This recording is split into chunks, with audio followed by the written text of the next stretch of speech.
శ్రీమద్భాగవతంలో శ్రీకృష్ణ భగవానుడు చేసినటువంటి అద్భుతమైన లీలలలో ఒక లీల ఉంది. అది వత్సాసుర సంహార ఘట్టము అని పిలుస్తారు. చిన్ని కృష్ణుడు ఆవుల్ని దూడల్ని మేపుతున్నాడు. ఒక రాక్షసుడు దూడ రూపంలో వచ్చి అందులో చేరాడు. ఆ చేరిపోయినటువంటి రాక్షసుడు ఎంతటి దుష్టమైన సంకల్పంతో వచ్చాడంటే కృష్ణుణ్ణే సంహరించాలని వచ్చాడు. కానీ చాలా అందమైన దూడలా తిరుగుతున్నాడు. కృష్ణుడు చూశాడు, ఆయనకి తెలియదు వచ్చింది దూడో రాక్షసుడో. మిగిలిన పిల్లలు తెలియక పాపం కొత్త తోడు ఎంత బాగుందో అంటున్నారు. ఏమో ఎవరి మందలో ఈయన దూడో అని వాళ్ళ ఉద్దేశం. కానీ కృష్ణుడు దగ్గరికి వచ్చి అన్నాడు, ఇది ఒక మంచి లేగ వినుడెంతయు నొప్పెడు నంచుడాసి తత్పదములు తోకయన్ బిగియగట్టి చలంగి వెలంగెమానితో జదీగ నొక్క పెట్టుకొని చంపె కుమారుడు లెగరక్కసిన్ గుదులు కొనంగ బాలకులు కోయని అర్వనకర్వలీలతో అన్నారు పోతన గారు భాగవతంలో. కృష్ణుడు ఏమీ తెలియని వాళ్ళ దాని దగ్గరికి వెళ్ళి అబ్బాయి ఎంత బాగుందో దూడ అని దాని తోక చేత్తో పట్టుకుని 4 కాళ్ళకి చుట్టి 4 కాళ్ళు కలిపి పట్టుకుని గిరగిరా తిప్పి అక్కడే ఉన్న వెలగ చెట్టుకి వేసి కొట్టాడు. వెలగ చెట్టుని ఒక రాక్షసుడు ఆవహించాడు. వాడు చచ్చిపోయాడు, దూడ చచ్చిపోయాడు. అంటే దూడలో ఉన్న రాక్షసుడు చచ్చిపోయాడు. అంతే ఆ ఘట్టం. ఏమిటి దాని అర్థం? ఆవు దూడ రుచికి ప్రసిద్ధి. కనబడిన ప్రతిదీ తినేస్తుంది, అన్నీ ముట్టి పెట్టి తింటుంది. ఎలుగుపాములు పట్టుకుంటాయి కడుపులో. అందుకే ఆవు దూడకి ముట్టికి బుట్ట కట్టేస్తారు. రుచి ఎక్కువ, కనపడ్డ ప్రతిదీ తింటుంది. అది వెలగ పండుగ వాసన ఎక్కువ. రుచి వాసన దేనికి? మనసుకి. లేకపోతే రాక్షసుడు ఎందుకైంది? కనపడ్డవన్నీ రుచి చూసేసి ఆ రుచి యొక్క ప్రభావాన్ని మనసులో దాచుకుంటే అది వాసన అవుతుంది. ఆ వాసనాబలం ఎక్కువైపోతే అదే పునర్జన్మకి కారణమై కూర్చుంటుంది. అప్పుడు మనుష్య ఉపాధి యొక్క అదృష్టం ఎక్కడ నిలబడింది? పోయింది. ఇంత గొప్ప శరీరాన్ని పరమేశ్వరుడు ఇచ్చినా ఉపయోగించుకోలేకుండా పోయాడు. అదే వాసనా బలం పరమేశ్వరుడి వైపుకి తిరిగిందనుకోండి. ఇది తిరగాలి. ఈ తిరగడంలో ఉంటుంది మొత్తం అదృష్టం అంతా. అక్కడే ఉంటుంది, తారుమారవడంలో ఉంటుంది. మీకు తేలిగ్గా అర్థం అవ్వాలంటే నేను ఉపమానం చెప్తా. ఒక దొంగ చేతిలో కత్తి పట్టుకుని నన్ను తరుగుతున్నాడు, అంటే వెనక వస్తున్నాడు. నేను ముందు పరిగెడుతున్నాను. ఇప్పుడు నేను ఎందుకు పరిగెడుతున్నానంటే వెనక దొంగ ఉన్నాడు. దొంగ నాకన్నా చాలా బలహీనుడు, నేను పడగొట్టేయగలను. కానీ వాడి చేతిలో కత్తి ఉంది, అందుకు నేను పరిగెడుతున్నాను. వాడు నన్ను తరుగుతూ రాయి తన్నుకుని కింద పడిపోయాడు. పడిపోవడంలో చేతిలో కత్తి పడిపోయింది. ఇప్పుడు నేను వెనక్కి తిరిగి కత్తి నేను పుచ్చుకున్నాను. ఇప్పుడు ఎవరు పరిగెడతారు? దొంగ పరిగెడుతున్నాడు. కత్తి దొంగ చేతిలోంచి నా చేతిలోకి వస్తే దొంగ పరిగెడతాడు. కత్తి దొంగ చేతిలో ఉంటే నేను పరిగెడతాను. వాసనాబలం లౌకికం వేపుకుంటే ఈశ్వరుడికి దూరంగా పరిగెడతాం. వాసనాబలం ఈశ్వరుడి వైపుకి తిరిగితే భగవంతుడికి దగ్గరగా పరిగెడతాం. ఈ భగవంతుడికి దగ్గరగా పరిగెత్తేటట్లుగా ఇంద్రియములను భగవంతుని వైపుకి తిప్పి ప్రసాద బుద్ధితో అనుభవించేటట్టు చేస్తుంది ఆవిడ. అది నివేదన అన్న మాటకు అర్థం. నివేదన అంటే చాలామంది ఏమనుకుంటారంటే ఏదో పులిహారో బొబ్బట్లో చక్కెర పొంగలో ఈశ్వరుడికి నైవేద్యం పెట్టి ఓం భూర్భువస్సువః తత్సవితుర్వరేణ్యం భర్గో దేవస్య ధీమహి నీళ్లు తల్లి చుట్టూ తిప్పడం నైవేద్యం అనుకోకండి మీరు. నేను అది కాదు నైవేద్యం అంటలేదు. నివేదన జీవితాంత ప్రక్రియ.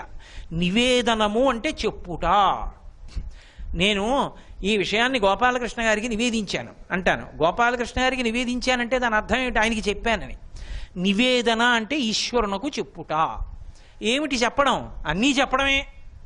పొద్దున నిద్రలేశాను, ఈశ్వర మీ అనుగ్రహం అండి, రాత్రి బడలిపోయాయి నా ఇంద్రియాలు, రాత్రి ఎంత గొప్ప నిద్ర పట్టించారండి, ఎంత సుఖం ఇచ్చారండి, నిద్రాకాలిక సుఖం. తెల్లవారేటప్పటికి నా అవయవాల బడలిక తీరింది, ఈశ్వర మీకు కృతజ్ఞతలు. శ్రీహరి శ్రీహరి శ్రీహరి అంటూ లేచాడు. పగలెన్నో పనులు చేశాడు. ఈశ్వర ఇంత శక్తినిచ్చారు, ఇన్ని పనులు చేయించారు.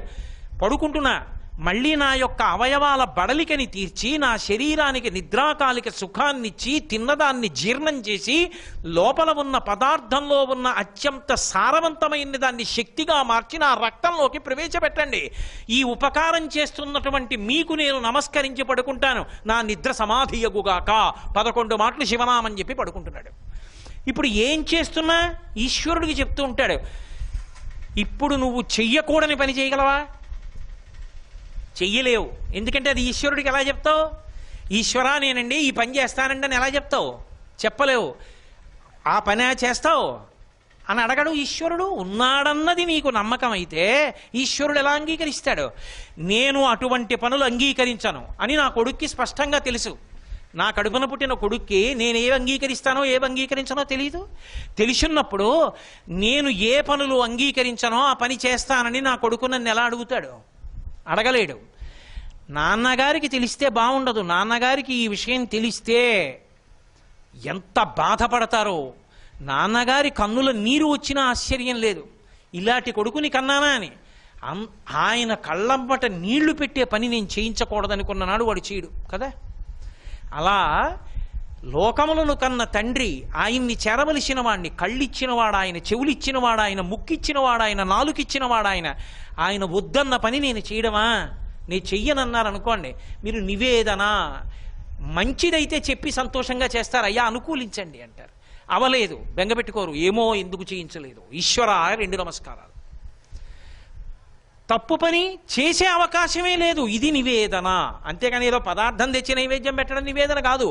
జీవితమంతా నివేదనయే. ఆఖరికి శరీరం పడిపోతోంది. ఈశ్వర ఊపిరి అందట్లేదు, పడిపోతోంది నా శరీరం. బతికున్న నాళ్ళు దీంతో మిమ్మల్ని అర్చించాను, ఇక పడిపోతోంది, నన్ను మీ పాదపంజరంలోకి చేర్చేసుకోండి అని అడిగి వెళ్ళిపోవడం కూడా నివేదనయే. శంకర భగవత్పాదులంతటి మహాపురుషులు చేశారు. చిట్ట చివరి స్థితిని చెప్తూ హృదాత్యస్య కీతృషీయో దశంతి తదా దేవ దేవేశ గౌరీశ శంభో నమస్తే శివాయో త్యజస్రం బ్రవాణి అన్నారు. ఈశ్వర ఒక రోజు వస్తుంది, 20 ఏళ్లకో 15 ఏళ్లకో ఎప్పుడో వస్తుంది. ఒళ్ళు చెమటలు పట్టేసి ఊపిరందక పిలిస్తే పలకపోతే కింద పడుకోబెట్టేయండి అంటుంటే నేల మీద పడుకోబెట్టేస్తుంటే కొడుకొచ్చి అయ్యో అయ్యో మా నాన్నగారి శరీరాన్ని కింద పెట్టారా అంటే, కూతురు వచ్చి అయ్యో మా నాన్నగారు ఎంతటి మహానుభావుడు, ఎంతమంది గౌరవం పొందాడు, ఆయన్ని ఇలా నేల మీద పడుకోబెట్టారా అంటుంటే ఆ మాటలు నా చెవిన పడుతుంటే నేను బెంగ పెట్టుకోకూడదు. బతికున్న నాళ్ళు ఏమీ పాదములు పట్టుకున్నానో ఆ పాదముల జంటలోకి చీరిపోతున్నానని చెప్పి చెమట పట్టిన బట్ట విప్పి పడేసినట్టు ఈశ్వరా దీన్ని వదిలి మీ పాదపంజరమునందు చేరిపోయేదనుగాక అన్న ఆఖరి నివేదన వరకు జీవితమంతా నివేదనే. ఆ నివేదన చెయ్యడమే భక్తుడిగా బతకడం. ఆ నివేదన అన్నది లేనినాడు ఆ జీవితానికి భక్తి అన్న మాట అంకించుకున్నదవుతుందేమో కానీ జీర్ణమైనది కాలేదు. అందుకే అటువంటి స్థితిని పొందితే ఆ భక్తిని ఎవడు పొందాడో వాడికి సద్గతులను ఇస్తుంది ఆవిడ. మీరు ఒక్కటే గుర్తుపెట్టుకోండి, ఒక స్థితికి వెళ్ళిన తరువాత నాకు ఇది కావాలని తండ్రి అడగడు, కొడుకు ఇది నాకు ఇవ్వాలని అడగడు. కొడుకు విదేశాలు వెళ్ళి ఓ 10 లక్షలు సంపాదించాడు అనుకోండి, రూపాయి తండ్రి తీసుకోడు. అందులోంచి తీసుకెళ్లి బ్యాంకులో FDR వేసి కొడుక్కి ఇచ్చేస్తాడు. ఆ కొడుక్కి పెళ్లి చేయాలి, ఎవరు పెట్టుకుంటారు? తండ్రే పెట్టుకుంటాడు ఆ డబ్బులు. ఏమయ్యా మీ అబ్బాయి సంపాదించాడుగా, విదేశాలు వెళ్ళి అది ఖర్చు పెట్టచ్చుగా అంటే, అయ్యో పాపం వాడు ఇంటి పట్టున అన్నం కూడా తినకుండా, వేళ్ల పట్టున ఊరగాయ తినకుండా, వాళ్ళ అమ్మ చేతి పప్పు అన్నం తినకుండా అర్ధాకలతో ఎక్కడో ఉండి సంపాదించుకున్నాడండి, అది నాకెందుకు వాడికి ఉండనివ్వండి అంటాడు. తను ఖర్చు పెడతాడు. మరి దేనికి పొంగిపోతాడు తండ్రి? నాన్నగారండి నాన్నగారండి నా జీతంలో మీరు సంతోషపడతారని మీకు తెచ్చాను నాన్నగారండి, అక్కడే దొరుకుతుందండి ఈ విఘ్నేశ్వరమూర్తి, ఎంత బాగుందో చూడండి, మీకు వినాయకుడు అంటే ఇష్టమని తెచ్చాను నాన్నగారండి. మీరు నా చిన్నతనంలో విఘ్నేశ్వరుడు మీద ఓ పద్యం చెప్పేవారు, వందనమీషు పుత్ర శుభవందనమిందు సమానగాత్రణ వందనమేకదంత అభివందనమో కరుణాహృదంతరా వందనమాకు వాహన సువందనమో సురదైత్య పూజిత వందనమో ఈ విఘ్నపతి వందలు వందనముల్ గ్రహింపుమా అంటుండేవారు కదా. అందుకని మీకు ఈ మూర్తిని తెచ్చాను నాన్నగారు అన్నాడు అనుకోండి, పరవశించిపోతాడు తండ్రి. అది కూడా అక్కర్లా. ఏమంటే మీ అబ్బాయిని మొన్న ఏమయ్యా కొద్దిగా ధర్మం తప్పితే చాలయా, మంచి ఉద్యోగం వస్తుంది ఇంకోటి అందులోకి వెళ్ళిపోదు కానీ అంటే, వద్దండి మా నాన్నగారు అలాంటివి ఇష్టపడరు, ఆయన మాకు నేర్పింది ఆ ధర్మం ఒక్కటే, వద్దు నేను ఇందులో తృప్తి పడతానన్నాడండి అన్నాడు అనుకోండి, తండ్రి గజారోహణం చేయించినట్టు సంతోషపడతాడు. నాకొకటి చెప్పండి, తండ్రికి తెచ్చి పెడితే సంతోషిస్తాడా, తండ్రి తాను చెప్పినట్టు బ్రతికితే సంతోషిస్తాడా? తాను చెప్పినట్లు బ్రతికితే సంతోషిస్తాడు. ఈశ్వరుడు కూడా దేనికి సంతోషిస్తాడంటే ఆయన చెప్పినట్లు మనం బ్రతికితే సంతోషిస్తాడు. ఆయన భోగాలు ఇచ్చాడు, వేదం ఇచ్చాడు, వేదం ఎలా చెప్పిందో అలా భోగాలు అనుభవించమన్నాడు. వేదాన్ని పక్కన పెట్టి భోగాలు అనుభవిస్తే ఆగ్రహిస్తాడు తప్ప వేదం చెప్పినట్టు అనుభవిస్తే ఆయన కాదన్నాడా? లేనినాడు ఆయన ఈ భోగాలు ఎందుకు కల్పించినట్టు? గత జన్మలో ఏదో వాసన ఉంది, దుష్టమైనటువంటి వాటి పట్ల ఇష్టం ఉంది, కానీ ఇప్పుడు ఈ జన్మలో ఆ తల్లియే గురుమండల రూపిణి అయి గురు రూపంలో దగ్గరికి వచ్చి తన శక్తివంతమైన వాక్కుల చేత గత జన్మలలో ఉన్న వాసన విరిచేస్తుంది. విరిచేసి లోపల ఉన్నటువంటి దుర్గుణాల్ని సద్గుణాలుగా మార్చేస్తుంది. అన్ని వేళలా గుణం అలాగే ఉంటుంది, గుణంలో మార్పు రాదు. ఆ గుణం పట్టుకోకూడని దాన్ని పట్టుకుంటే దుర్గుణం, పట్టుకోవలసిన దాన్ని పట్టుకుంటే సద్గుణం, సుగుణం. మీరు చూడండి, కామం ఉండని వాడు ఎవరుంటాడు లోకంలో? కామము ధర్మబద్ధమైందనుకోండి, వాడి జీవితానికి ఏం లోటు లేదు. ధర్మబద్ధమైన కామము దోషం కాదు. ఆ కామము ఈశ్వర కామమైందనుకోండి, నేను భగవంతుణ్ణి పొందాలన్నాడు అనుకోండి, వాడిని మించిన ధన్యుడు లేడు. కోపం తప్పు లోకంలో. తన కోపం మీద తనకి కోపం వస్తే ఏమిటి దిక్కుమాలిన కోపం, నాకు అస్తమానం కోపడతాను అనుకున్నాడు అనుకోండి, ఇప్పుడు ఆ కోపం స్వాగతించవలసిన కోపమా కాదా? ఈ మార్పు ఎక్కడి నుంచి వస్తుంది అంటే దుర్గానామంలోంచి వస్తుంది. రోజు దుర్గా దుర్గా దుర్గా అని ఎవరంటాడో వాడు వాసన గెలవగలడు. వాసనా బలాన్ని గెలిచి వాడు సద్గతుల వైపుకి ప్రయాణం చేస్తాడు. దుర్గతి ఉంది, దుర్గతిని పోగొడుతుంది, సద్గతి వైపుకి నడిపిస్తుంది. అందుకే దుర్గతిం గమయతి దురయతి సా దుర్గా. దుర్గతులకు దూరం చేసి సద్గతులకు దగ్గర చెయ్యగలిగినటువంటి తల్లి ఎవరున్నదో ఆ తల్లి పేరు దుర్గా. అంటే ఆమె కారుణ్యమూర్తి. మనంత మనంగా గెలవలేని దాన్ని ఆమె తన శక్తిని మనకిచ్చి ఒక గురువుని తెచ్చి మన పక్కన కూర్చోపెట్టి ఆయన వాగ్ఝరి చేత మన దోషాన్ని గుర్తించి మనం భగవంతుని వైపు అనురక్తి పెంచుకునేటట్టుగా చేస్తుంది.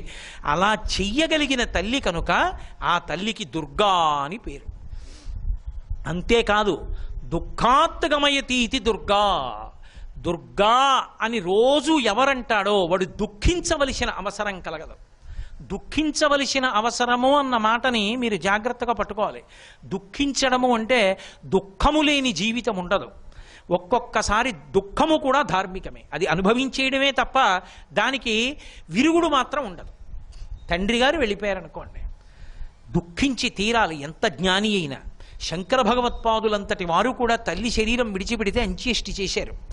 రమణ భగవానులంతటి వారు కూడా మాతృభూతేశ్వరాలయం కట్టారు. ఛత్రపతి శివాజీ తల్లి మాటలు విని అంత గొప్పవాడు అయ్యాడు.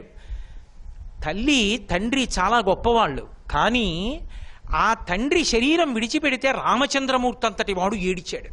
ఎంత జ్ఞాని అయినా ఏడవలసిందే తండ్రి వెళ్ళిపోతే. కానీ అసలు ఆ ఏడుపు నాకు కలగకుండా ఉండాలని కోరకూడదు. ఎందుకని? పండిపోయిన తరువాత ఆయన శరీరాన్ని విడిచిపెట్టాలి. ఆయన అలా విడిచిపెట్టలేదనుకోండి, మీరు ఆయన్ని శపించినట్టు. జరాభారంతో కొడుకుని కదలలేని స్థితిలో 96 ఏళ్ళు వచ్చేసి అసలు తిన్నది అరక్క, తినడానికి ఓపిక లేక, చూడలేక, జ్ఞాపకం ఉండక, చెరుపు మరుపు మాటలతో ఆయన ఉపాధిలో ఉండి ఏమి సాధిస్తాడు? విడుదలై ఉన్నత మంచి ఉపాధి ఇంకొకటి పొందాలి. పొంది మళ్ళీ ఈశ్వరుణ్ణి చేరుకోవడానికి సాధన చెయ్యాలి. అందుకే ఒకసారి ఏడిచినా దానిలో ఉన్న తత్వాన్ని గమనించి ఉంచుకోవాలి.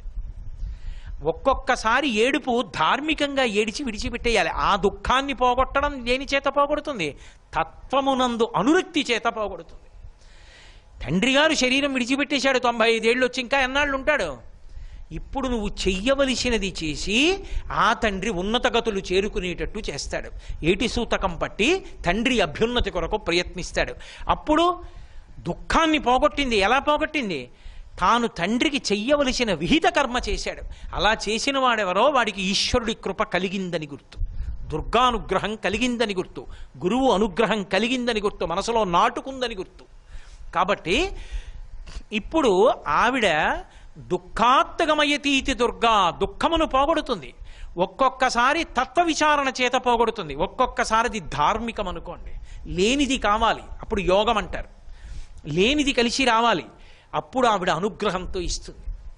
ఒకడు పెళ్లి కావాలని కోరుకున్నాడు, ఏమి దోషం అందులో? గృహస్థాశ్రమంలోకి వెళ్ళవలసిందే, తప్పదు. గృహస్థాశ్రమంలోకి వెళ్ళాలి అని ఆయన కోరుకుంటే అందులో తప్పు పట్టడానికి ఏం లేదు. అప్పుడు ఆయనకి అనుకూలమైనటువంటి భార్యని ఇప్పిస్తుంది. ఓ కొడుకు పుట్టాలని కోరుకున్నాడు, ఏమి తప్పు అందులో? తప్పేం లేదు. ఓ కొడుకు పుట్టాలని గృహస్థు కోరుకోడా? కాబట్టి ఇప్పుడు అతనికి కొడుకు లేడు అనేటటువంటి బాధని పోగొడుతుంది. పోగొట్టి కొడుకు కలిగేటట్టుగా అనుగ్రహిస్తుంది. అంటే పుత్రుడు కలగకుండా ఏ పాపం అడ్డొచ్చిందో ఆ పాపాన్ని కాల్చి కొడుకునిస్తుంది. ఎందుకని? ఇప్పుడు ఆవిడ కాళ్ళు పట్టుకున్నాడు, తాను చేసిన తప్పు తెలుసుకున్నాడు, ఇక నేను అలా ప్రవర్తించనని వేదప్రోక్తమైన మార్గంలో ప్రయాణం చేస్తున్నాడు. భగవంతుని యొక్క వైభవాన్ని గుర్తిరిగాడు.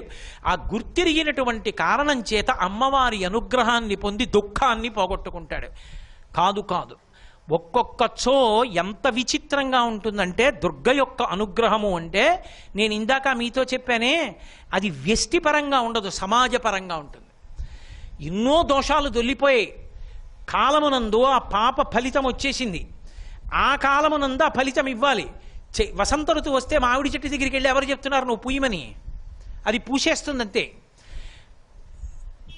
అలాగే చైత్రమాసం వస్తే వేప చెట్టు దగ్గరికి వెళ్ళి ఎవరు చెప్తున్నారు నువ్వు ఇప్పుడు పూయమని?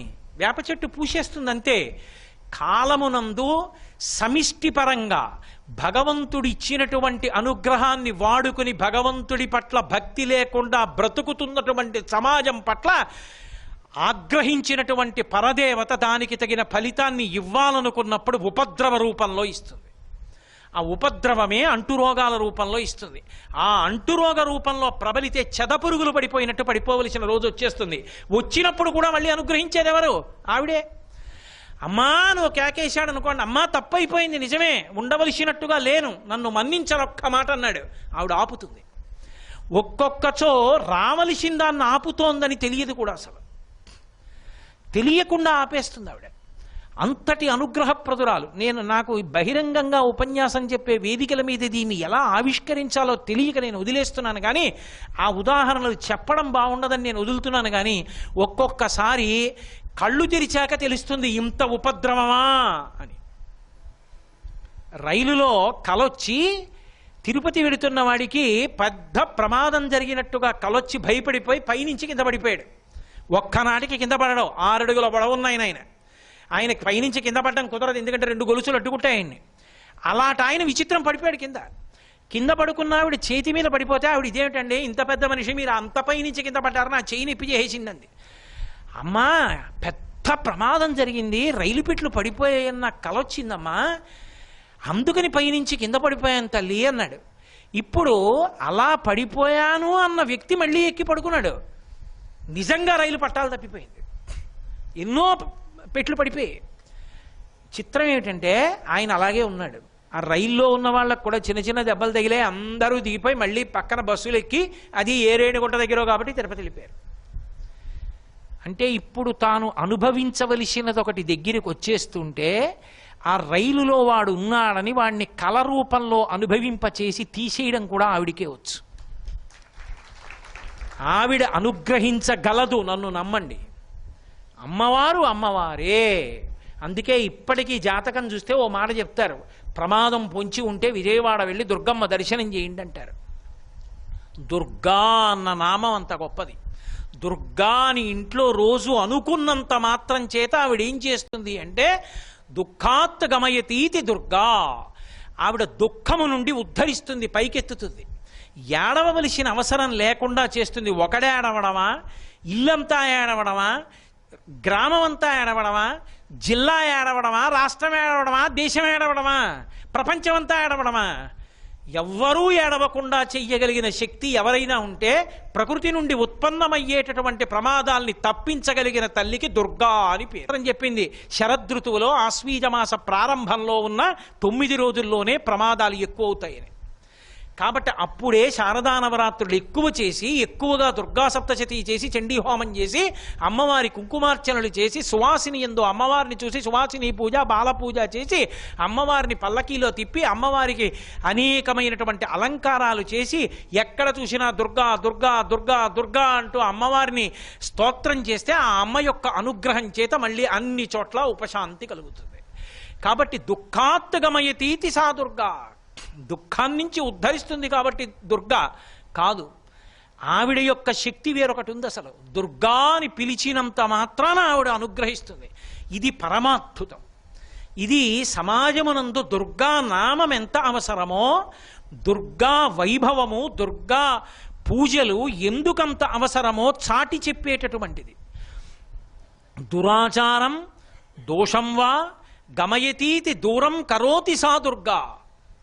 దురాచారం, అలాగే దోషం, ఈ రెండు మాటలు ఉంటాయి. దురాచారము దోషము ఈ రెండిటిని చాలా దూరం వరకు కొట్టిపారేయగలిగినటువంటి శక్తి ఎవరో ఆవిడికి దుర్గా అని పేరు. దురాచారం అంటే మీరు కొన్ని మాటలు వింటుంటారు. ఆచారం, సదాచారం, శిష్టాచారం, దురాచారం, అనాచారం అని ఉంటాయి మాటలు, 5 మాటలు. ఈ 5 మాటలు జ్ఞాపకం పెట్టుకోవాలి ఇప్పుడు.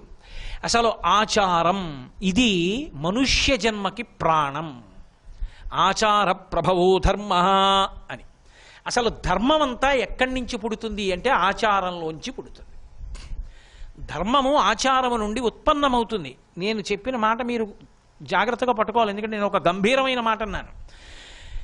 కేవలముగా కర్మ చేసినంత మాత్రం చేత ఈశ్వరుడు ఫలితాలు ఇవ్వడు. దానికి ఎలా చెయ్యాలో అలాగే చెయ్యాలి, దాన్ని ఆచారం అని పిలుస్తారు. తండ్రికి తర్పణ విడిచిపెడుతున్నాడు, లేకపోతే తండ్రికి తద్దినం పెడుతున్నాడు. తండ్రికి తద్దినం పెట్టేటప్పుడు యజ్ఞోపవీతం ఎడం భుజం మీద ఉండకూడదు, కుడి భుజం మీద ఉండాలి. కుడి భుజం మీద వేసుకుని అప్పుడు తండ్రికి తద్దినం పెట్టాలి. పితృకార్యం చేసేటప్పుడు యజ్ఞోపవీతం కుడి భుజం మీద ఉండాలి. నేను మార్చనండి అని ఎడం భుజం మీద పెట్టుకున్నాడు, వెళ్ళదు, దాన్ని అంగీకరించదు శాస్త్రం. ఆచారం ఎలా చెయ్యాలో అలాగే చెయ్యాలి తప్ప. ఇది ఇవాళ దేశంలో ఏమైపోయిందంటే ఎంత భయంకరమైన స్థితిని పొందేసిందంటే ఈ ఆచారం అన్నమాట పెద్ద పెద్ద దేవాలయాల్లో బోర్డులు పెట్టుకోవలసినటువంటి దుర్దినాలు వచ్చాయి. వెంకటేశ్వర స్వామి దర్శనమును చేయడానికి వచ్చేటటువంటి పురుషులు నిక్కర్లు ధరించరాదు, ఆడవారు సంప్రదాయ దుస్తులు ధరించవలను. ఈ బోర్డు ఒక దేవాలయంలో అవసరమా? నిక్కరేసుకుని దేవాలయానికి వెళ్ళడం ఏమిటి? దూడపెయ్యంత వయస్సు వచ్చి 50 ఏళ్ళు 40 ఏళ్ళు వయస్సు వచ్చి నిక్కరేసుకుని గుళ్ళోకి వెళ్ళడం ఏమిటి? ఇవే పసిపిల్లడివా? ఏ పంచ కట్టుకుని దేవాలయంలోకి వెళ్ళడం చేత కాదు నీకు? అది బోర్డు పెట్టాలా? అంటే ఆచార వ్యవస్థ ఎంత కిందకి వెళ్ళిపోయిందో మీరు గమనించండి. ఆచారమునకు దూరం అయిపోతే దాని వలన వచ్చే ప్రమాదం ఎక్కడుంటుందంటే చేసిన కర్మ యొక్క ఫలితము ఈశ్వరుడు ఇవ్వడు. మీరు ఎవరి కొరకు చేశారో అది వారికి అందదు. అంతవరకు ఎందుకంటే నేను మీతో ఒక మాట చెప్తాను, మీరు గమనించండి. ఎవరో ఇంటికొచ్చి అయ్యా మీ ఇంట్లో ఎంత డబ్బు ఉందో, మీరు బ్యాంకుల్లో ఎంత దాచారో, మీ ఇంట్లో బంగారు వెండి మొదలైన ఎన్నున్నాయో అన్నీ చూడాలి మేము, అందుకొచ్చాం అన్నారనుకోండి. వెంటనే ఏమంటాం? అయ్యో తప్పకుండా చూడండి అంటామా? మీరెవరు, ఎందుకు వచ్చారు, ఎందుకు చూపించాలని అడుగుతాం. మేమేదో ఫలానా ఆదాయ పన్ను శాఖ నుంచి వచ్చాం, మీ మీద ఏదో మాకు ఒక విషయం అందింది, మీరు అక్రమంగా ఆస్తులు కూడబెట్టారని మేము అందుకు చూడాలనుకుంటున్నాం. ఇప్పుడు నువ్వు చూపించాలి. చూపించాలా వద్దా? అది చూపించి తీరాలి. చూపించాలంటే కుదరదు. ఈశ్వరుడు కూడా ఒక్కొక్క విషయాన్ని చేసేటప్పుడు ఇది ఇలా చెయ్యాలని నిర్దేశించాడు. అది అలాగే చెయ్యాలి తప్ప నా ఇష్టం వచ్చినట్లు చేస్తానండి అంటే అప్పుడు చేసిన పని ఎవరి కొరకు చేశావో అది వారి కొరకు ఫలించదు. పితృదేవతల కొరకు నువ్వే పని చేశావో అది పితృదేవతలకు అందదు. భగవంతుడి కొరకు నువ్వేం చేశావో అది భగవంతుడికి అందదు. నువ్వు ఏది చెయ్యాలో దాన్ని శాస్త్రం చెప్పినట్లు చేస్తేనే అందుతుంది. అందుకే ఎప్పుడైనా సరే తస్మాత్ శాస్త్రం ప్రమాణంతే కార్యాకార్యం వ్యవస్థితౌ. ఒక పని చెయ్యాలన్నా చెయ్యకూడదన్నా ఎలా చెయ్యాలి అన్నా శాస్త్రమే ప్రమాణం. అందుకే పెద్దలు ఒక మాట చెప్తారు, ఎంత గొప్ప వేదం చదువుకున్నవాడైనా కానివ్వండి, ఆచారహీనం వా న పునాతి వేద, ఆచారహీనం న పునాతి వేద. ఎంత వేదం చదువుకున్నవాడైనా ఆచారాన్ని పాటించకపోతే చదువుకున్న వేదం కూడా అతన్ని రక్షించదు. ఆచారం ఆచారమే. తాను ఎలా ఆ పని చెయ్యాలో అలాగే చెయ్యాలి. మీకు నేను ఒక ఉదాహరణ చెప్పాలంటే, పూజకి కూర్చున్నాను అనుకోండి. నేను ఒక పూజకి కూర్చుంటే పురుషుడికి పై వస్త్రాలు ఉండకూడదు. నేను ఉత్తరీయం ఇలా వేసుకు కూర్చుంటే నా గుండె కనపడాలి పరమేశ్వరుడికి. ఎందుకు ఆ సరదా ఆయనకి? అంటే దాని అర్థం ఏమిటంటే, మీరు అలా కూర్చోవడం వల్ల బాహ్యంలో అలా కూర్చుంటే ఈశ్వరుడు కొరగదు. మీరు అలా కూర్చోవడం వల్ల మీ మనసు నిలబడుతుంది. బాహ్యంలో ఆచారం దేనికి అంటే ఆంతరమనందు మనసు పవిత్రం అవ్వడానికి, మనసు పవిత్రంగా ఉండడానికి అలా ఆచారం పాటిస్తారు. ఆ డాక్టర్ గారు ఎక్కడో దేశ విదేశాల్లో చదువుకున్నాడండి. ఓ గోరు చుట్టు కోయడం ఆయనకి పెద్ద లెక్క కాదు. కానీ శస్త్రచికిత్స చేసే గదిలోకి వెళ్ళి గోరు చుట్టూ కోసేటప్పుడు ఆయన ప్రత్యేకమైన దుస్తులు ధరించి లోపలికెడతాడు. ఎందుకు ఆ బట్టలు వేసుకోకపోతే కొయ్యలేడా? కొయ్యగలడు. కానీ ఎందుకు వేసుకుంటాడో తెలుసా? ఆయన మనసుకి రాగద్వేషాలు ఉన్నాయి. ఆయనకి ఏదో తెల్లటి వాళ్ళంటే ఇష్టం ఉండదు. లోపల పడుకున్నవాడు తెల్లగా ఉన్నాడు అనుకోండి, వీడికి మంచి పని అయిందిరా, గోరు చుట్టీలు అయింది, ఒక్క అంగుళం లోపలికి కోసేద్దామని కొయ్యడు. నల్లగా ఉన్నాడు అనుకోండి, పాపం వీడి గోరు చుట్టూ కొయ్యడమా అని కొయ్యకుండా ఉండడు. ఆ బట్టలు వేసుకున్నప్పుడు ఆయనకు ఒక కర్తవ్యత దృష్టి జ్ఞాపకానికి వస్తుంది. నేను ఈశ్వరాంశలో వచ్చాను, నేను ఇక్కడికి వచ్చి కత్తి పట్టుకున్నా వాడు నన్ను నమ్మి స్పృహ కూడా వదిలిపెట్టి పడుకున్నాడు. నేను ఏం కోస్తానో కూడా తెలియదు. వాడు అన్ని స్పృహని కోల్పోయి శరీరాన్ని నాకు అప్పజెప్పి పడుకున్నాడు. ఎందుకు పడుకున్నానంటే నేను ఈశ్వరుణ్ణని నమ్మాడు. వాడు ఎలా ఉన్నాడని కానీ వాడు ఎవడని కానీ నాకు అనవసరం. ఈశ్వరుడికి రక్షించడం ఎలా ప్రధానమో నాకు రక్షించడం అంతే ప్రధానం. కాబట్టి నేను చదువుకున్నది వాణ్ణి కాపాడడానికే అని పరమశ్రద్ధతో తనలో ఉన్న మనసు పవిత్రమవడానికి తాను వేసుకున్న బట్టలు జ్ఞాపకం చేస్తాయి. ఒక వైద్యుడికి ఎంత అవసరం అయితే ఈశ్వరుణ్ణి చేరడానికి ఎంత ఆచారం కావాలి? కాదని అనడం ఎంత తప్పు? శ్రీ ఉమామహేశ్వర పరబ్రహ్మార్పణమస్తు. స్వస్తి.